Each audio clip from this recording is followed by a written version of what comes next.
Okay, you guys, what is up? The King of Lightning is here today to do One Piece chapter 705 review. That is 705. And of course, before I get started, I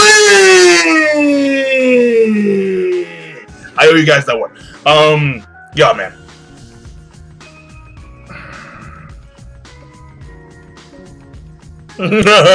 Listen, man.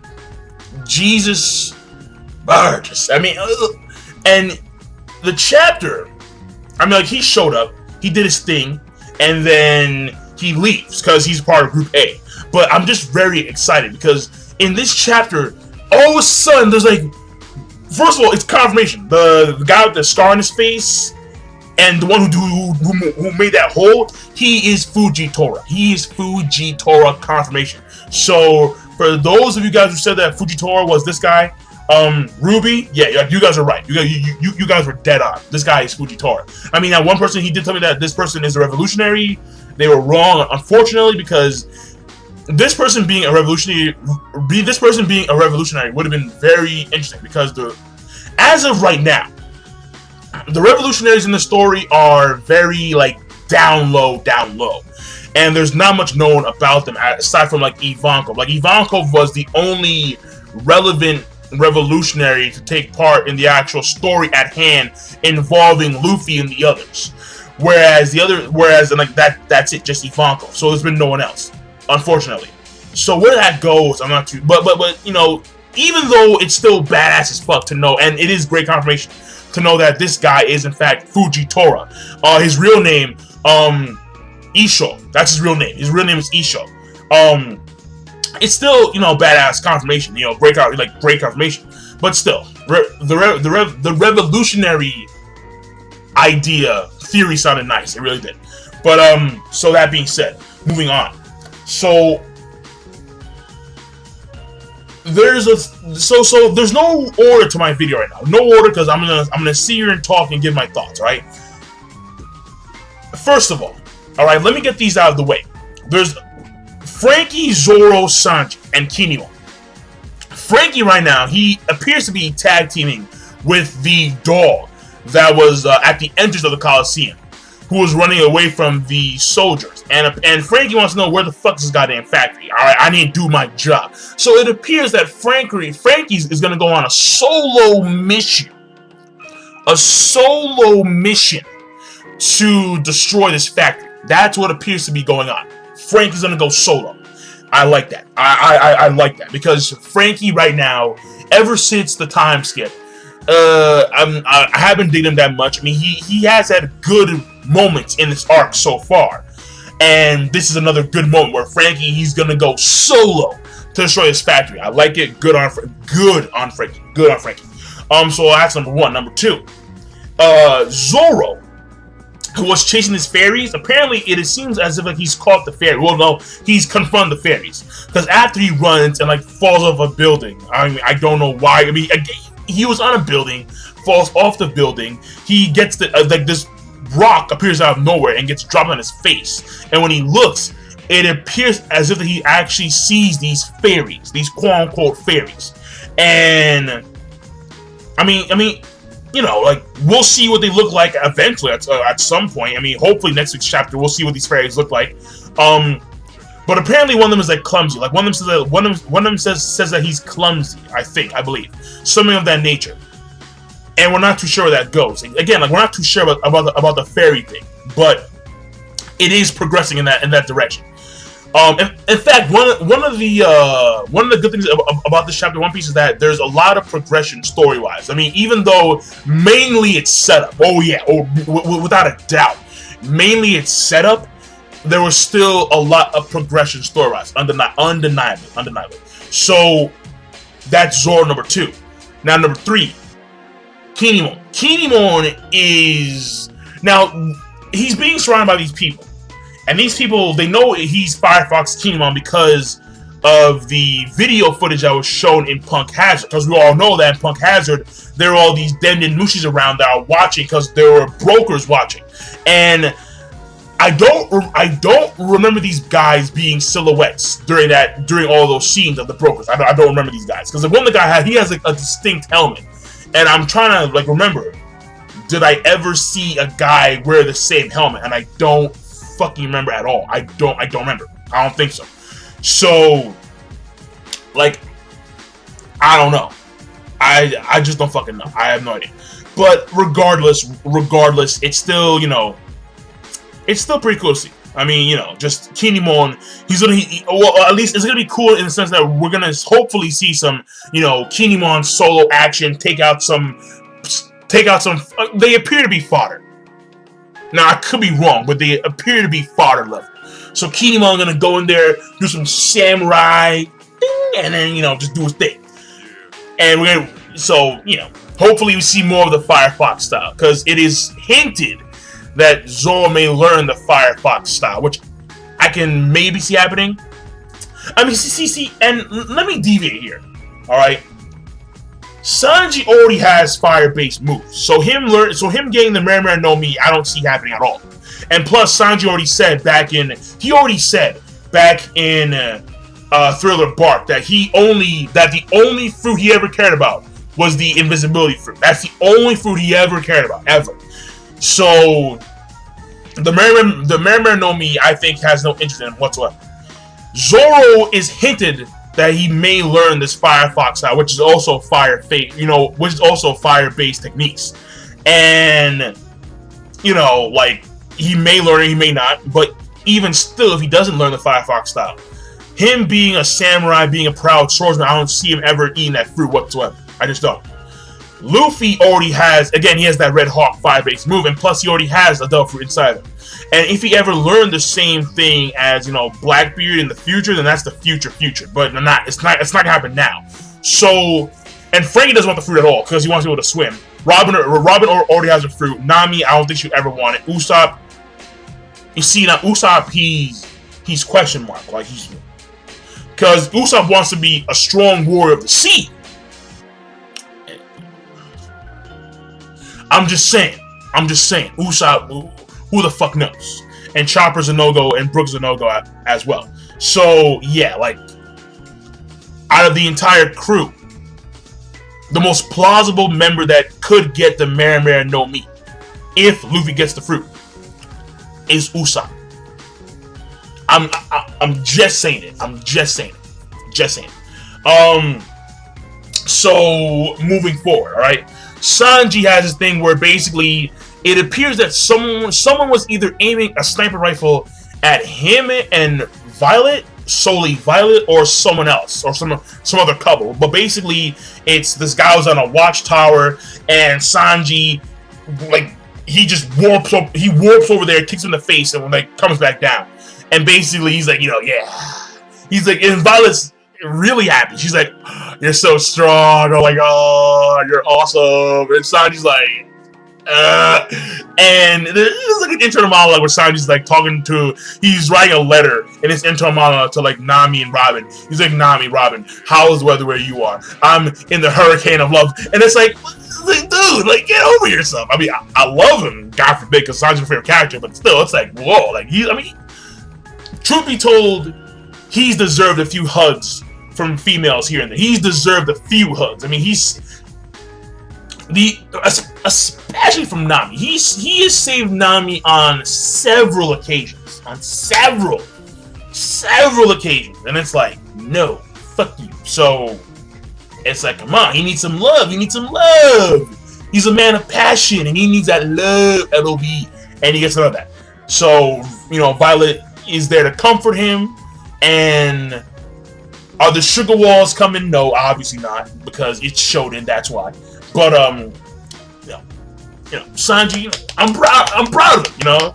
I feel like a father watching his son grow up and, you know, get mad, you know. Yeah, but fuck it though, right? Fuck it. So right there, that's Sanji. Now, moving forward, because there's still more shit. Cypher Pole number 0. Cypher Pole Aegis 0.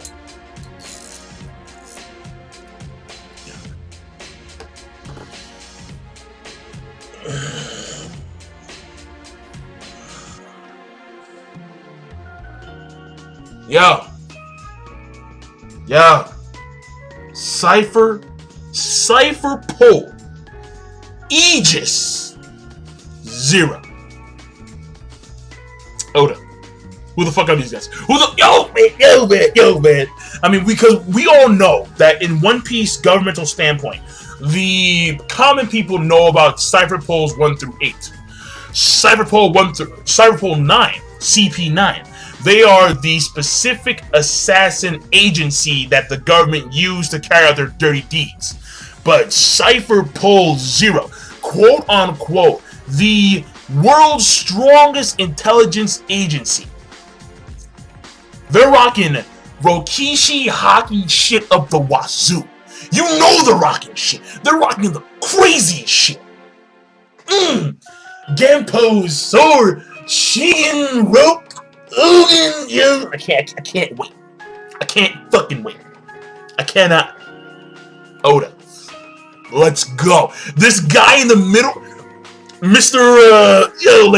Notice how he has 2 big dudes behind him, and then he is like the middle guy in the middle. That reminds me, like when I saw that, I was instantly reminded of Nappa, Raditz, and in the middle, Vegeta. That's what I was instantly reminded of. I was like, oh, who are these cats? Yo, who are these cats? Let's go, man. Again, another twist to the story, which I think is very nice. Now, when we go over to the group that's gonna take Caesar Clown over to Greenbit, Law, Robin, and Usopp, they're over some bridge, and like they're gonna cross the bridge, but they're warned by a waiter or a waiter that apparently there are these things called fighting fish in the island, and like they capsize ships, they fuck people up pretty damn bad. And you can go across the bridge, but apparently no one has ever came back, and it's like, whoa. So apparently these fighting fish are, I mean, they're not fishmen, they're fighting fish, like kind of like the Jugon on Alabasta, but it's different. They're just, well, were they called Jugon on Alabasta, or were they called something else? Well, either way, Kung Fu Jugon, something of that nature. But whatever, like these are called fighting fish, so it's a clear paradigm from those Kung Fu Jugon back in Alabasta, obviously. Well, at least we haven't seen them yet, but I can assume, yeah. Animals that have combat ability, yeah. Alright, and two last things. Well, no, one last thing, and then I'll wrap it up right there. Basically, there's a scene where we see Nami, and Nami, Chopper, and Brook are playing Shogun with Momonosuke, and someone stuck in the ship. I don't know how. We'll find out later, and that's the chapter right then and there. So basically, number one, what I want to talk about here is something very important, something that shows you the magnitude of the situation at hand here, where the Marines, how serious they take this Law Luffy alliance. Fujitora, all right. Fujitora, he's talking to one of his Marine buddies. All right? Oh wait, no, there's one more thing. I forgot about this too. I forget, but I'll get to it later. Basically, it's all right. He talks to one of his subordinates, and he says, "Give me the population of the entire country." He wants the population of the entire country. He already has 3 battleships sent to Greenbit. I mean, now, will these ships make it? I'm not too sure. Because there's fighting fish, apparently, that capsize all ships near the island. So, I don't know. But, he's like, yo, I need the population of the entire country. Because we need to know how many people we're going to have to protect. Now, the question is, protect from who? The Law Luffy Alliance or yourself? I'm just saying, man. Like, this guy, he just took out a blade. All of a sudden, there's a freaking huge crater in the ground. It's like, what happened? So, like, I don't know. Like, this guy could just, like, maybe the battleships are there solely for the purpose of delivering people away from the situation. into, you know, so like getting people away from the island and from the country. So when Fujitora goes out, he's gonna, you know, blade craters everywhere and shit. People just wasteland and die. I don't fucking know what's gonna go on. I have no idea. But you know that he's also there for Don Quixote Don Flamingo, because, you know, Flamingo has resigned as a Chichibu guy. He has resigned as a Chichibu guy. And, well, that means that you're a pirate. You're not protected by anybody. You have no title other than being the king of this island. You're just a fucking pirate. So what does that mean? We need to go in there and get your ass. And Admiral Fujitora is right there. He's yeah, man, I gotta see him fight. But the last thing I forgot about was apparently in the waiting area of the arena, there are two guys going at it. And one of the guys is being hinted at being like quite strong because he casually took out a vice admiral. Now there's this guy called Vice Admiral Maynard. I believe his name. Yeah, I think his name is Maynard. I think so. I'm pretty sure his name is Maynard. Yeah, Maynard. And basically, he was in like one of his subordinates was watching the situation with Jizz, and then what ended up happening was that he related back to Maynard. Maynard was on a Dennemushi talking to him. But you know that in the waiting area, you can't have anything, even Dennemushi. It's not allowed. So all of a sudden, this other pirate comes from this pirate, right? This pirate who is, I believe, I think either it's a ship or it's like where he's from. But basically, his name is Bartolomeo, Pirate Crew Staff Chief, Gambina the Missionary. So I think his name is Gambina. Yeah, because the Bartolomeo Pirate Crew, that is the part. Yeah, so his name is Gambina. And basically, well, actually, no, his name, actually, I don't know. Because from the way it sounds, Bartolomeo, Pirate Crew Staff Chief, Gambina the Missionary. And then at the end of the chapter, it says, "Aren't you Bartolomeo?" So I'm not too sure. So either his name is Gambina, or actually his name could be Gambina Bartolomeo. So so his name is, so I'm going to assume that his name is Gambina Bartolomeo. And basically, he takes out Maynard. Maynard, what happens in full is that Bartolomeo, he's talking to Gambina. It's like, so what are you doing in the corner? Talking to yourself? Like you're a fucking weirdo. And apparently, Maynard beat the shit out of Bartolomeo. But what's happening is that at the end of the chapter, we see the reverse situation, where we see a silhouette that appears to be Bartolomeo, and then we see Maynard like in the freaking garbage heap, like out, like fucking like he's fucking done. So I don't know what's going on fully, but like fuck it, man. Like yeah, like. And this guy Bartolomeo, he's in Group B. So what does that mean? Oda is hinting that there is someone in Group B who's a threat. A major threat. If he can take out vice admirals fairly easily, casually, then this guy is powerful. And it appears that his weapon of choice is nunchucks, because he has like a nunchucks in his pockets and shit, like, you know, like nunchucks. So is he gonna pull the Bruce Lee? Who knows? But it's gonna be intriguing nonetheless. So, and that's it. So, now I'm thinking that like if he's taking out vice admirals this easily, he's either someone very important. Like, I mean, who knows? We'll see where that goes.